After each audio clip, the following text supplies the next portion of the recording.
Pembalasan istri dikhianati. Bab 70. Sayang, kamu pasti kuat, jangan takut, bisik Rendra dan diangguki Nur pelan. Rendra mengecup bibir Nur sekilas memberikan kekuatan agar Nur bisa semangat untuk mengeluarkan buah hati mereka, buah hati yang sudah lama mereka nantikan. Bahkan Nur pernah beranggapan dirinya mandul karena belum kunjung diberikan kepercayaan, tapi kini mukjizat Tuhan itu nyata. Rendra mengelus lembut kening Nur saat perempuan cantik ini berusaha sekuat tenaga untuk melahirkan anak mereka. Tarik nafas pelan, keluarkan. Jangan terlalu kuat Bun, nanti malah lelah, santai saja itu udah kelihatan kok, ucap sang dokter. Nur semakin kuat menggenggam tangan Rendra saat dirinya berusaha mengejan. Beberapa kali percobaan akhirnya Nur menyerah. Sayang, ayo udah kelihatan, bisik Rendra. Aku lelah jawab Nur pelan. Lelahan mana dengan menunggu dia selama ini, hanya tinggal hitungan detik kita bertemu dengannya sayang, bujuk Rendra membuat Nur bersemangat lagi. Benar yang diucapkan suaminya ini lebih lelah menunggu saat hamil dan kini dia malah menyerah. Tidak. Aku harus kuat, batin Nur kembali mengejan. Huk. Meskipun sedikit terkoyak akhirnya Nur berhasil mengeluarkan bayi lelaki tampan, persis sekali dengan wajah Rendra. Hembusan nafas lega terdengar dari bibir Nur, bahkan Rendra pun menitikkan air mata mendengar tangisan putra pertama mereka. Ada rasa haru menyelimuti lelaki tampan ini, saat ini dia sudah menjadi ayah. Selamat sayang, terima kasih kamu sudah memperjuangkan semuanya. Welcome baby comel, pangerannya Oma, ucap Meli tersenyum saat perawat membawa Nur dan anaknya masuk ke dalam ruang perawatan.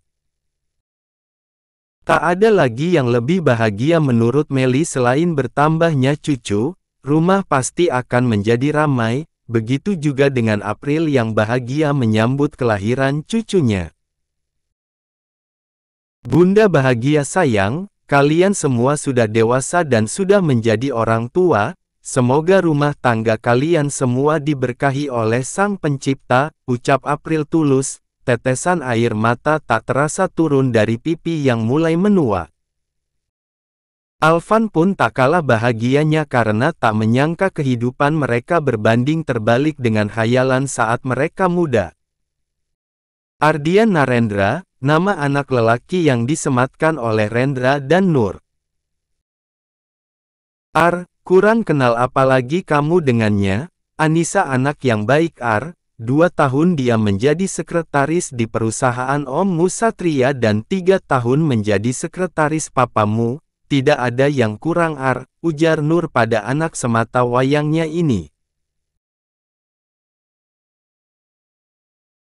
Ardian Narendra bocah kecil yang menjelma menjadi tampan bak aktor Korea. Ardian saat ini berusia 25 tahun, dia dijodohkan oleh Nur dengan sekretaris Rendra karena Ardian sama sekali tak tertarik pada wanita. Ardian sedikit mengikuti sifat papinya yang tak mau mengenal cinta. Nur takut dia malah kepincut dengan saudara sendiri sama seperti dirinya dulu, jadi Nur memutuskan Ardian untuk menikah dengan Anissa, perempuan cantik, pintar dan mandiri. Anissa sudah beberapa tahun bekerja di keluarga mereka yang dari awalnya di kantor Satria dan kini pindah ke kantor Rendra. Sifatnya sangat baik dan ramah membuat siapa saja tertarik padanya, tapi Anissa belum memiliki tambatan hati karena dia adalah tulang punggung keluarga. Nur sangat bangga dengan Anissa di usianya yang baru 23 tahun. Anissa mau bekerja untuk keluarga. Mom, aku masih ingin memiliki karir dulu, jangan pikirkan menikah. Tapi Oma ingin kamu segera menikah selagi dia masih ada, tekan Nur. Ya. April yang menginginkan pernikahan Rendra karena opanya Alvan tidak ada lagi. Alvan mengalami serangan jantung mendadak dan meninggal saat Ardian menyelesaikan kuliahnya. Biarkan aku berpikir dulu Mom, menikah bukan perkara mudah, papi saja dulu juga tidak mau dijodohkan sekarang malah Mommy ingin menjodohkanku, ketus Ardian. Ardian melangkah pergi. Dia tahu siapa Anissa karena dia sudah bertemu 2 kali dengan perempuan itu, pertama saat perayaan ulang tahun Oma Meli dan kedua saat di kantor papinya. Ardian akui kalau Anissa perempuan cantik tapi dia belum tertarik karena dia belum tahu siapa Anissa. Ardian tak ingin mengambil resiko menikahi perempuan sembarang karena yang mominya tahu kalau Anissa adalah perempuan baik. Sayang jangan terlalu dipaksa, ini bukan zaman Siti Nurbaya kalau memang sudah waktunya pasti Ardian akan menikah, ujar Rendra. Nur tidak mau jika harus menikah sesama keluarga lagi cukup sudah itu semua terjadi pada kita, Kak Satria dan Kak Vino tidak pada keturunan kita, tegas Nur. Jangan menolak takdir sayang. Jika Tuhan berkehendak mau bagaimana lagi?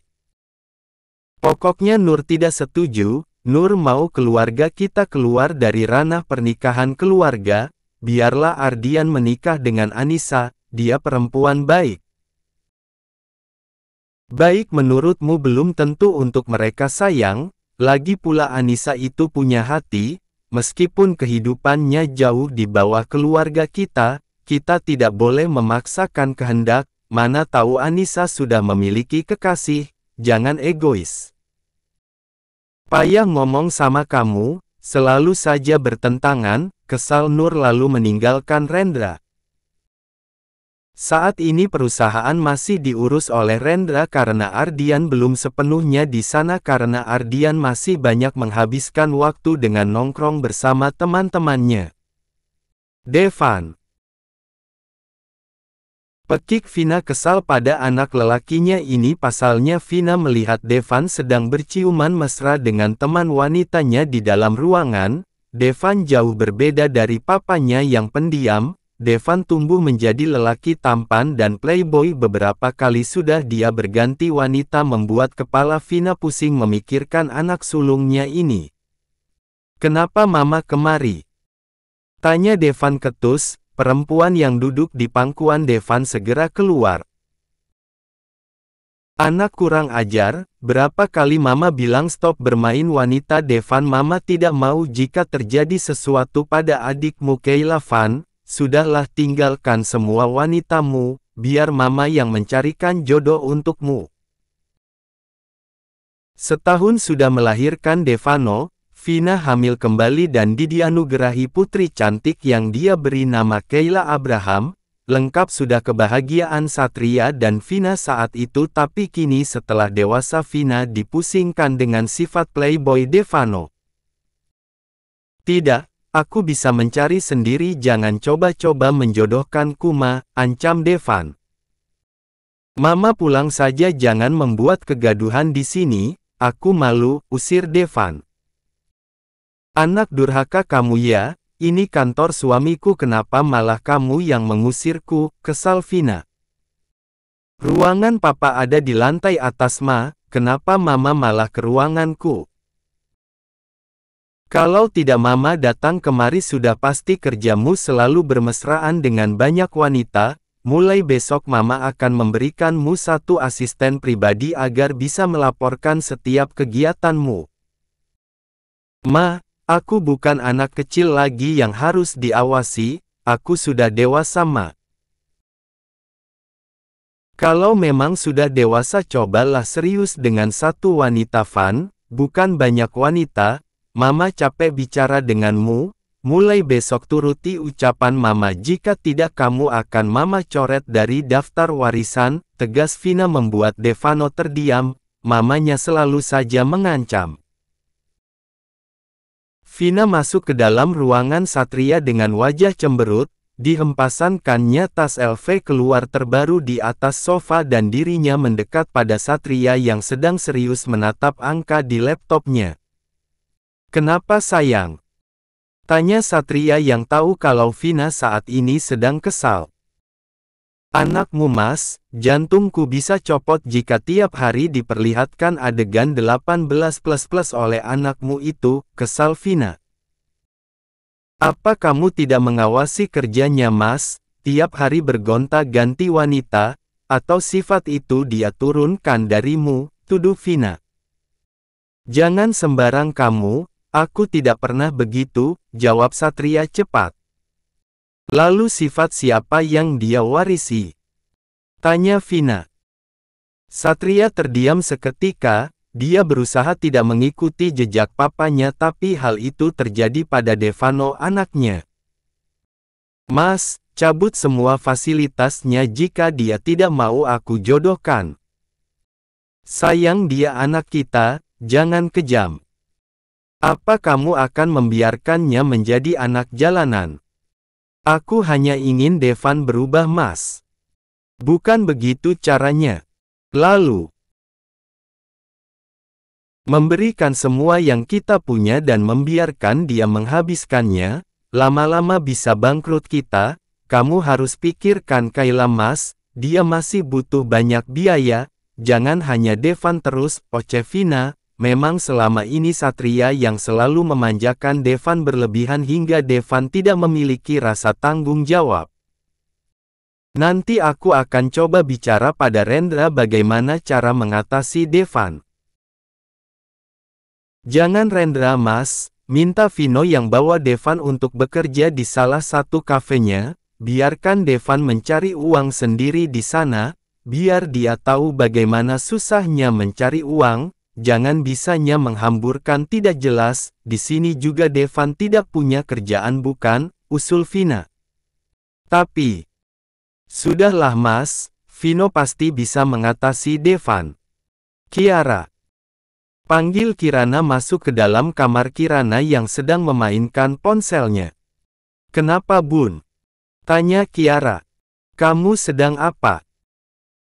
Tanya Kirana mendekati anak perempuannya ini, Kiara persis seperti Nur, orangnya tertutup tidak mau bercerita dengan orang lain, dia akan menyimpan sendiri apa yang dia rasakan.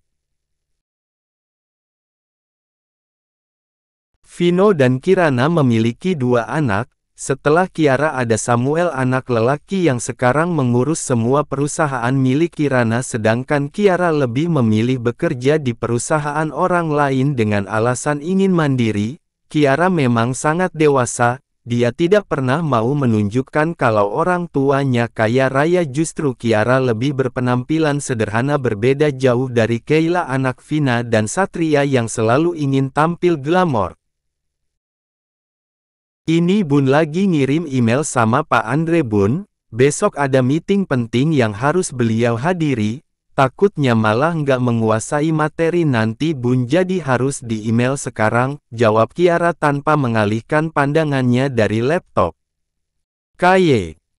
Bunda maunya kamu urus perusahaan aja Kaye. Bun.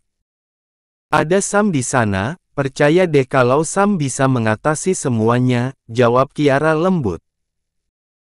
Bunda heran sama kamu Kaye, malah betah kerja sama orang lain daripada perusahaan sendiri. Bun, ayah kan juga ada yang bantu Samuel jadi nggak perlu khawatir Bun, aku hanya ingin mandiri Bun. Kaye. Bunda izinkan kamu hanya tahun ini, setelah itu kembali ke perusahaan kita. Bunda nggak mau kamu terus-menerus jadi karyawan orang kaya. Nggak ada bedanya Bun, karyawan sama bos sama-sama kerja bukan? Jadi Bunda tenang aja. Bukan itu yang Bunda khawatirkan Kaye, Bunda khawatir kamu nggak dapat jodoh, kamu sudah dewasa, usia kamu bukan anak remaja lagi Kaye, sudah hampir 27 tahun. Tegas Kirana. Bun. Ardian sama Devan juga belum ada yang menikah jadi jangan parno gitu Bun, belum dapat jodohnya mau gimana lagi. Makanya resign Kaye biar fokus. Fokus cari jodoh. Hahaha. Bunda lucu deh, Udah deh bun, nggak usah aneh-aneh, kalau sudah ada jodoh juga bakalan nikah.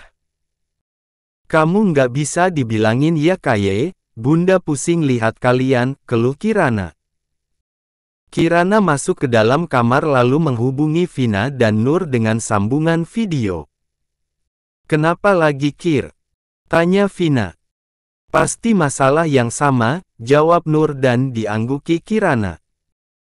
Kenapa justru anak-anak kita sulit jodoh ya? Apa salah kita karena menikah dengan sesama saudara, ucap Kirana lemah. Aku rasa juga begitu deh Kir, mungkin memang harus nikah sama saudara lagi, sahut Vina. Hus. Nur nggak setuju deh kalau harus nikah keluarga, cukup kita saja dulu yang berbaur sama-sama keluarga, cari yang lain lagi dong, potong Nur. Tapi siapa Nur? Tanya Vina. Untuk Ardian, Nur sudah punya pilihan, jawab Nur. Kir, minta Vino bawa Devan kerja di kafe kalian, Devan playboy abis Kir, adu Vina. Hahaha. Nurun dari bapaknya kali, celetuk Kirana. Sembarang, kesal Vina. Tiap kali selesai dengan anak-anak mereka masing-masing, tiga wanita cantik ini akan berakhir dengan panggilan video karena saling curhat, hanya itu obat mujarab yang membuat mood mereka kembali normal. Gila lu mau dikemanakan cewek-cewek cantik gue, kesal Devan saat Ardian malah menyuruhnya menikah dengan Anissa calon yang dijodohkan oleh mominya. Nisa juga cantik bro, lu kan pencinta wanita. Tapi gue belum mau nikah Ar. Lu aja duluan. Gue juga fan. Ar. Kalau gue jelas banyak ceweknya, nah kalau lu satu pun nggak ada, Momi Nur itu takut kalau lu homo, suka sama pedang, ujar Devan sambil terkekeh kecil membuat Ardian memukul lengan sepupunya ini. Nggak jelas lu, kesal Ardian sambil menyesap minumannya.